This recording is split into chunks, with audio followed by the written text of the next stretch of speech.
গণঅভ্যুত্থানের ১ বছর হয়ে গেল। ১ বছর পরে এসে রাজনৈতিক দলগুলোর মধ্যে এখন যে পারস্পরিক সম্পর্ক কিংবা আমি যে সন্দেহ বলি, এই ব্যাপারটিকে আপনি কেমন বিশ্লেষণ করবেন? আপনি তো রাজনীতিতে আছেন, ঐক্যমত আলোচনা আমাদের ধন্যবাদ সবাইকে, সালাম এবং শুভেচ্ছা। আসসালামু আলাইকুম। রাজনীতিতে তো মানে বিরোধ প্রতিদ্বন্দ্বিতা এগুলো তো খুব স্বাভাবিক ব্যাপার। গণতান্ত্রিক রাজনীতি করুন, বিভিন্ন দল আছে, প্রত্যেকেই তাদের নিজস্ব যে দলের লক্ষ্য অর্জন করতে চেষ্টা করবে, সেটা করতে গিয়ে অন্যের সাথে প্রতিযোগিতা হবে এবং দলের স্বার্থ রক্ষাটাই তার একটা প্রাথমিক কর্তব্য দাঁড়ায়। কিন্তু দলের স্বার্থের বাইরে তো আবার দেশের জাতীয় স্বার্থের প্রশ্ন আছে। সেই জায়গাগুলোতে আমাদের কতগুলো ন্যূনতম জায়গায় আসা দরকার। যে কোনো একটা দেশে এই যে জাতীয় স্বার্থ রক্ষা করে একটা রাজনৈতিক ব্যবস্থা যদি করা যায় যেখানে বিরোধ সত্ত্বেও আমরা কত একই ব্যবস্থার অংশীদার, তখন ওই ওই ওই ব্যালেন্সটা তৈরি হয়, তখন ওই ভাষা তৈরি হয়, ওই যাকে বলে যে শিষ্টাচার তৈরি হয়, ওই ধরনের কনভেনশন তৈরি হয়, রীতি যাকে বলে, যে কীভাবে আমরা রাজনীতিটা করব, কিভাবে একে অপরের সমালোচনা করব।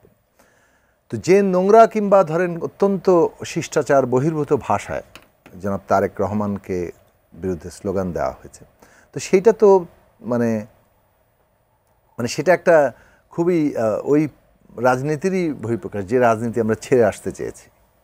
মানে আমরা ফ্যাসিস্টদেরকে যে উৎখাত করে যে ফ্যাসিবাদী ব্যবস্থা বিলোপের জন্য আমরা সংগ্রাম করছি কিংবা লড়াই করছি, আলোচনা করছি, ঐকমত্য তৈরির চেষ্টা করছি, সেখানে তো ধরেন মানে হয় কি যে পুরনো অনেক রেশ থেকে যায় না, তো পুরনো রেশের এটা যে বেশ স্ট্রংলি উপস্থিত আছে সেটার একটা প্রকাশ এটার মধ্যে দেখা গেল। ইন্টারেস্টিংলি বুয়েটে তো ছাত্র আন্দোলন মানে ছাত্র রাজনীতি করা মানে একটা ইয়ের জায়গা আছে, কিন্তু আপনি ছাত্রদের সাধারণ ছাত্রদের নামে মিছিল বেরোচ্ছে, কিন্তু সেটা আবার পলিটিক্যাল স্লোগান দিচ্ছে, সেই জায়গাটা আবার আছেও। তো এই সব কিছুর মধ্যে না বিশ্বাসযোগ্যতার জায়গাটা থাকে না। আপনি একটা কোনো উদ্দেশ্যে যখন আপনি আসলে একটা উদ্দেশ্যে একটা কথা বলেন যে না ছাত্র রাজনীতি আমরা এই কারণে বন্ধ করছি, তারপরে আবার ঠিকই দেখা যায় যে আপনি রাজনৈতিকভাবে ব্যবহৃত হচ্ছেন ছাত্রদের একাংশ, তখন মনে হয় যে একটা হ্যাঁ আপনি আন্ডারগ্রাউন্ড কায়দায় কাজ করছেন এবং ওইটা কেবলমাত্র একটা কাভার। তো এই বিষয়গুলো ধরা পড়ে। আপনি যদি চালাকি করে তো বেশি দিন ঢেকে টাকে রাখা যায় না, সেই জায়গা থেকে অনেক জিনিসই বেরিয়ে আসছে। বাট আমরা যেটা বলতে চাই যে ধরুন বিএনপি একটা পলিটিক্যাল পার্টি হিসেবে নতুন পরিস্থিতিতে যেভাবে তাদের নিজেদের পুনর্গঠন এবং কিছুটা বলতে পারেন যে নতুন করে নিজেকে রিবিল্ড করার আচারে আচরণে সমস্ত দিক থেকে ব্যবহারিক দিক থেকে সেইটা অনেক ক্ষেত্রেই তারা পারছেন না এবং সেটা মানুষের মধ্যে আরেকভাবে হতাশা সৃষ্টি করছে।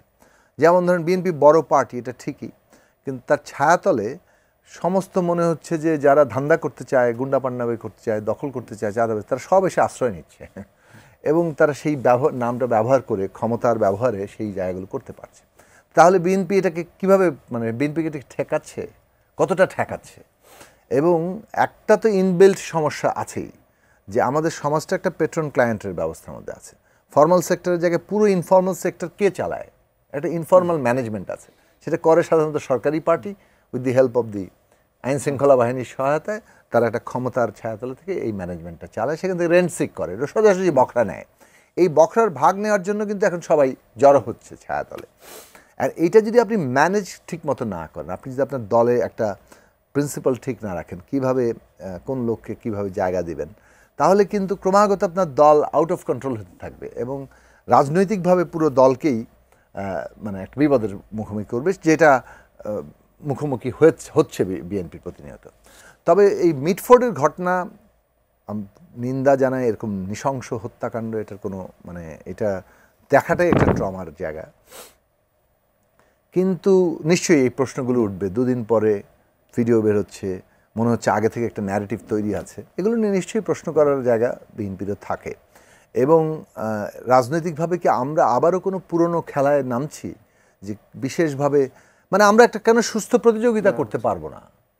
এইটা মানে এটার জন্যই তো লড়াই করা হয়েছে না, যে আমরা ভোট হবে, সুষ্ঠুভাবে ভোট হবে, যারা ভোটে জিতবেন মানুষ ভোট দিয়ে জিতবে। এবং এটা আমরা বিএনপির জন্য বলবো, এটা বাকি সকল রাজনৈতিক দলের জন্য বলবো, দেশের আইন শৃঙ্খলা বাহিনী, দেশের সমস্ত প্রতিষ্ঠানের জন্য বলবো, মানুষ ভোট দিবেন, নির্ভয়ে ভোট দিতে পারতে হবে এবং সেটা এনশিওর করতে হবে।